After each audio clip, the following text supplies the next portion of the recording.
Detroit Pistons select Cunningham from Oklahoma State. Alright Pistons fans, so in today's video, I'm going to be hitting y'all with another Detroit Pistons update. I did another one recently, and I didn't plan to do another one for a pretty long time, but I had to do another one today because there was a lot of news that came out. We got some Kelly Olynyk, some Cunningham, we made 2 new signings, and we have Detroit Pistons legends Chauncey Phillips and Rip Hamilton. We got some news on those guys as well. So with all of this new information coming out, I had to do an update video. Actually, I tried to do a video on Justin Robinson in particular. I made a full 8-minute video on him, but I didn't like the way that it came out. I didn't like the points that I made, and I decided not to upload it because I don't like to waste y'all time. As y'all know, I like to give y'all good content, so I didn't want to post that video, and I'm hoping that you guys get to see this video and that the points that I make in this video are sound. So that's basically all of that stuff, man. So like this video, get this video to 100 likes. If you're new to the channel, subscribe. I drop consistent Pistons videos, and without further ado,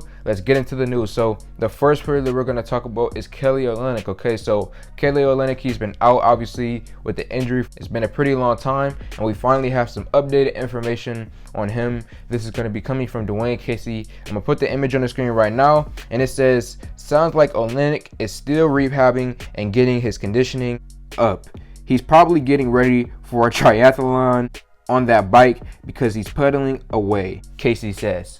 So there we go, man. Our first piece of information on Kelly Olynyk in a very long time. And it sounds like it's still going to be a few more weeks before he comes back. But thankfully, it does sound like he's getting himself a little bit back into form when it comes to getting back to playing basketball, which is a good thing, man, because this Pistons team has badly needed Kelly Olynyk, because when he was playing on the Pistons, he was our main guy coming off the bench, coming in and scoring a lot of points for us. And without him, it felt like we've needed someone to fill that role. It feels like we've had a void in that position, especially with Diallo stepping into the starting lineup. Our bench just really hasn't had that punch there. So I hope that Kelly Olynyk can come back soon, and I hope that he's doing well, man. Now let's move to Cunningham. So I'm gonna put the image on the screen right now.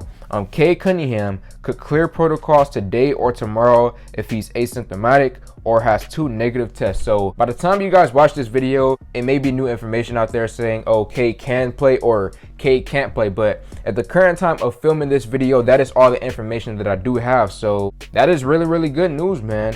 K could be coming back very, very soon. The only thing is, he's gonna really have to carry this Pistons team because we have a whole bunch of G League guys out there. I've seen a lot of memes, people saying that the Pistons are the Motor City Crews right now, and that all of our guys are basically G League dudes, and that is true, man. So once K comes back, it's going to be a big adjustment for him, because he's going to go from playing with Killian Hayes, from Isaiah Stewart, Jeremy Grant, all of those guys, switching to basically straight G League players. So it's going to be a bit of an adjustment for him, and I'm interested to see how he will perform when he's given basically the entire team to take control over. In the recent games, Sadiq Bey got 40 minutes. Hamidou Diallo had 39 minutes. So I wonder as well how many minutes they will give Cunningham, especially coming back. He's probably going to be a bit rusty. So I'm wondering, how he's going to transition to playing with these new guys, and then also how many minutes will Cunningham be given. The next thing that we're going to talk about is Palmer. Okay, so the Pistons decided to give Palmer a 10-day contract, the guy coming off of our G League team,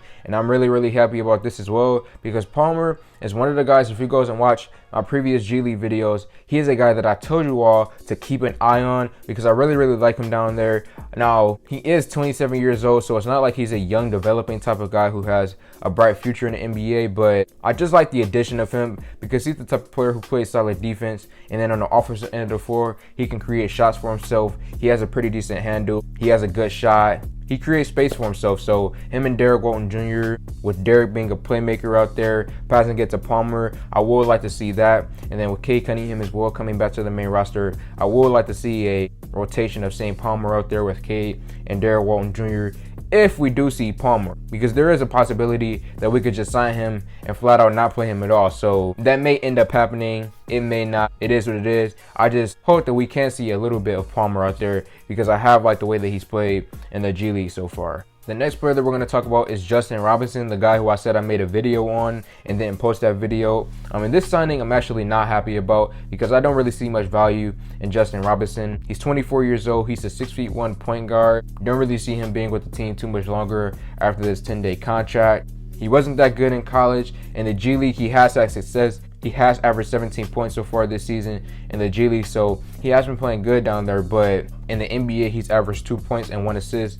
And then guys, when they translate from the G League to the NBA, it's not like it's always a smooth transition. You look at Saban Lee, for example, he can drop 40 in the G League and then come on the main roster and score like 9 or 8 points. The transition and the difference between the NBA level and the G League level, that is a real thing. So Justin, he has been playing well in the G League, but that doesn't really hold much value to me because I've seen guys kill in the G League and come to the main roster and do nothing for us. So when it comes to Justin in particular, I don't really like this signing. I wish we could have went out and gotten someone else because I don't really see much potential there, man. Because Justin, he's a straight G League guy in my personal opinion. And then lastly, Chauncey Phillips and Rip Hamilton have been nominated to the NBA Hall of Fame. I will be coming out tomorrow with the full video so I can go through like the history and the career of these guys, what they did before the Pistons, what they did on the Pistons, and after, and then their post NBA careers. I'll be having a full video on that. But quickly, if I were to give some good thoughts, I never got to see these guys play obviously, but I always love and admire the recognition